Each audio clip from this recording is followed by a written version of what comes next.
everybody! Welcome to the movie review for The Dark Knight. You see, these days, talking about The Dark Knight is like talking about Disney. We know almost everything about it. We know about the Batman mythos, we know about the Batman Rogue Gallery, we know about even how the villains even got started into the life of crime. But for those of you guys who don't really know what the Batman movie really is, let me introduce you in a great new song. Once upon a time, there was a young lad. His name was Bruce Wayne, and he had two loving parents. But then one day, they got shot and killed in front of his eyes. He later grew up, but he never was able to process that trauma. So, he puts on a bat suit, and he goes around, and he beats the fuck out of criminals. The end. Yeah, so Batman, that's what Batman is really about. But you see, even that joke I just said a while ago, that's nothing new. That joke has been told ad nauseum for a million times even before you even watch this movie, in this movie review. So, many more times you're going to hear that joke again and again and again and again and again and again because, you know, internet. So basically, that's what Batman is. Now, I'm not going to talk about the Dark Knight movie review on a scene-by-scene basis because, first of all, that movie, there's so many reasons. The movie has so many things in it. Literally, everything is almost in it. It has a lot of themes in it, and also, it's a very long movie. And three, I am so freaking busy. I am too incredibly busy to actually, literally, do a scene-by-scene movie review of the Batman. I mean, the movie is almost like 3 hours, so that would be like me doing a 9-hour review. You want to watch a 9-movie-hour review? I don't think so. So anyway, we're just going to talk about the movie as it actually relates to it as a trilogy. So, let's talk about the first movie in the Batman Nolan trilogy. Batman Begins focuses on the origin of Batman, how he actually came up and what actually caused him to go into that. And even a part where he goes to train with Ra's al Ghul at a Tibetan mountains. So basically, one thing you have to understand about Christopher Nolan is that most of his movies, especially the Batman movies, are very detailed. If you blink for a second, you just ruin the whole movie for you. So practice not blinking. But also, it's entirely detailed. So, for instance, half of Batman Begins focuses on Batman and Bruce Wayne. Bruce Wayne becoming Batman. That's what that movie focuses on. Half of that movie is basically that. And then the other half is Scarecrow. Scaring the shit out of a lot of scared people. And basically, one of the things most people were probably expecting was like, okay, it's got a Batman movie. They gotta have Joker in it. You gotta have Joker. If you don't have Joker, you're Joker! But Christopher Nolan was like, no, you will be strong. You will wait for the Joker. You will wait. I promise it will be worth it. And indeed it was! The Dark Knight was actually one of the most revered comics, not by critics and fans, but also audiences alike. People love the movie. And one of the reasons why is because it has a lot of subject matters going for it. That's one of the reasons. You have Batman, the love interest, the love triangle, Harvey Dent, Gordon, and the monsters, and even this whole crime trauma going around. One of the reasons why I actually kind of like the Dark Knight movie review because it's realistic in a way. And basically, there was actually a legal loophole where they were actually prosecuting all the mobsters, all the people involved with the mobs in Gotham. If you prosecute one, you can also prosecute their entire associates. So you can actually tell that Christopher Nolan and his team actually did a lot of work to make sure that the world of Dark Knight is actually as realistic as possible to the audience.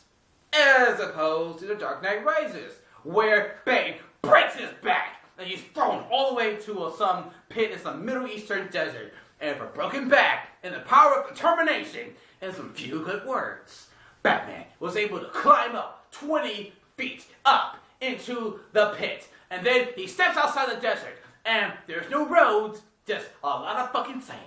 And he looks around and he starts just going. Doesn't know where he's going, but somehow, some way, he's going to end up in Gotham. So basically, he ends up going from all the way from the desert all the way to the other side of the world, and he's in Gotham again. But wait, there's more! Basically, when he gets to Gotham, he sees a lot of people getting drowned on ice because basically there's this weird court system in Gotham where they have to walk on ice. And then they're going to sink down and then they drown because they can't get back through the fucking ice. Batman, ignoring that, decided to stay focused by creating the most badass entrance as possible. He put some invisible fluid on the ice, so when someone occasionally just burns the fluid down, it goes all the way to this building and reveals a back signal. The most badass entries ever. And why does he do it? Because he's Batman. Makes no fucking sense, but he's Batman. Really appreciate the realistic there. But basically, one of the things I do like about The Dark Knight is that basically, like I said before, everything is very detail-oriented. You cannot miss a single second. And for one example, will basically be along the lines of where Batman's basically, oh no, not Batman, when Joker's actually all up in Batman's girlfriend's like, I'm gonna tell you a little story before I cut your face. Basically, I don't even have a knife. I should have brought a pot. That was very unprofessional of me. I'm so sorry. Just imagine there's a knife here. There's a knife. Anyway, he's all on her face. Like, I'm going to cut your face. But first, I'm going to tell you a little bit of a story. And before he's like that, the girl tries to fight back. He's like, ooh, you're a little feisty. And the Batman's like, you don't love me. Later on in the story, Batman captures Joker. He tries to find out where his girlfriend is. Okay, we know it's Harvey Dent's, like, girlfriend. But still, that's what you're probably going to remember her as. Batman's girlfriend. So anyway, he tries to find out where Harvey's Dent girlfriend is, and how do I do the quotes? I don't know. Anyway, he tries to find out where he is. He tells her the location where Harvey Dent is, and basically he gets all the way over there. But it turns out, he was expecting his girlfriend Rose. I think that's her name. I'm starting to remember that, but it was actually Harvey Dent, and Rose actually ends up getting killed. Now, basically, the body language of Batman was really to throw himself at the Joker for her. See, little things like that. You can't not even blink at that. So this movie has like so much jam-packed into it that if you just blink for 1 second, it is just like over. You are just like done. You might as well say, I just wasted $7. Well, because depending on how much you bought for the movie or how much you actually went to see the movie ticket. That's what I'm just saying. But one thing I actually want to say is that the movie has a lot of themes. And it's not just like one theme, like most movies try to focus on one theme, they harp on that and try to strengthen it. No, this movie has like several themes going for it. What kind of several themes? It deals with defending principles. When Batman tries to actually fight with the Joker, and the Joker's like, I'm going to get you to kill me. And Batman just does whatever he can, but Joker just like, I'm going to bring you to the brink of insanity. I know it's not a good Joker impression, but just deal with it.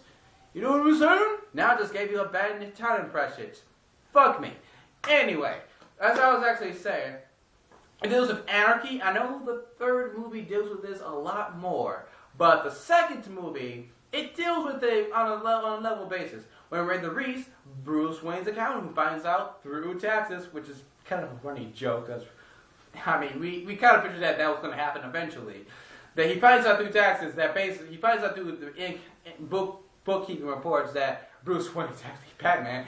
It's so funny to see a joke portrayed in such a serious manner that he tries to get people to kill Reese in order to blow up, or he'll blow up a hospital. People just start trying to find who Reese was. So in that moment, it was basically anarchy.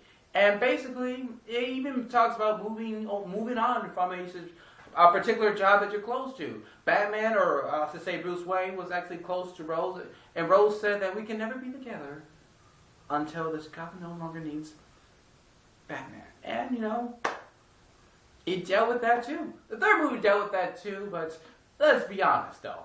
Bruce Wayne in a European country, nothing about Twitter, Facebook, Instagram. It's not like nobody from Gotham's not going to go to Europe unless they have some travel bans going on in there. They probably do have the Bane thing, but seriously, someone's going to find out that Bruce Wayne is in fucking Europe. That's going to come up. Especially in this hyper-connected world. I'm sorry, but we just have to talk about that too. Just a little bit it's a little bit disturbing. I'm just saying. Is that how you're going to restart the Batman Superman movie? Somebody takes a picture of Bruce Wayne and basically everyone's like, "Oh my God, Bruce Wayne is not dead." I'm just throwing sticks there. But back to the subject. Basically, the movie has a lot of things going on at once, but each thing gets its own time. Each thing gets its own limelight, and basically, they're shown on their own principles each scene. It's almost as if each scene has its own theme, and then basically, that's the movie right there. So everything is also kind of treated like a character as well. So anarchy, so the theme of anarchy shows up in one scene, and it shows like another scene as like a character would actually in real life. So that's kind of a weird way of looking at that. And I appreciate that because the movie is not congested with so many themes going on all at the same time. Like Spider-Man 3. I'm sorry, I have this weird cough for my allergies. It comes up whenever I detect bullshit. So anyway, that's what actually I do like about The Dark Knight.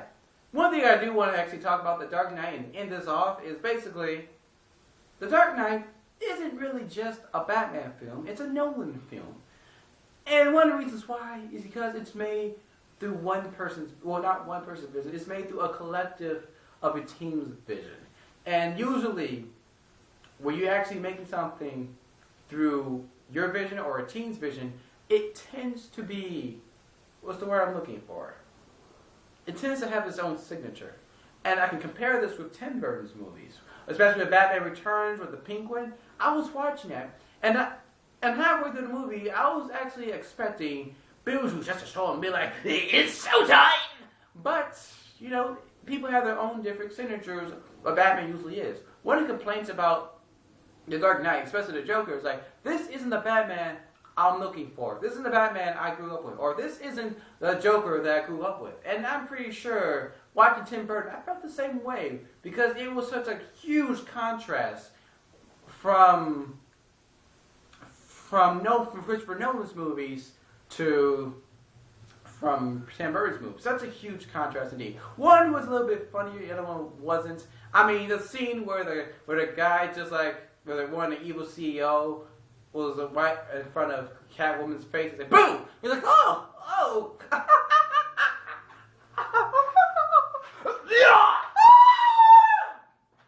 Yeah. I don't think that would have ever happened in a Christopher Nolan movie. Because, I mean, for starters, you'd probably be like...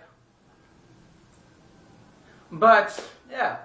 So, I'm going to leave you guys with a question at the end of this movie. If you were a director of a multi-million-dollar Batman film, what kind of Batman movie would you need? What kind of Batman would you actually have? Would you have the Batman that's kind of like a little comical and kind of all zap and do and punch people in the face, similar to Batman Brave and the Bold that aired on Cartoon Network? Or would it be something along the lines that's actually dark and edgy and serious? Pretend this is actually a cape. So what kind of Batman movie, the tone of it would be?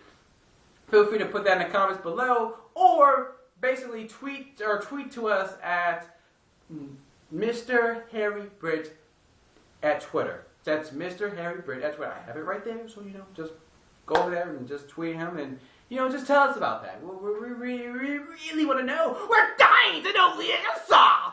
So basically, that's pretty much it. So basically, I'm glad you actually did enjoy this movie, and I think I recommend this movie. I'm glad you enjoyed this movie review.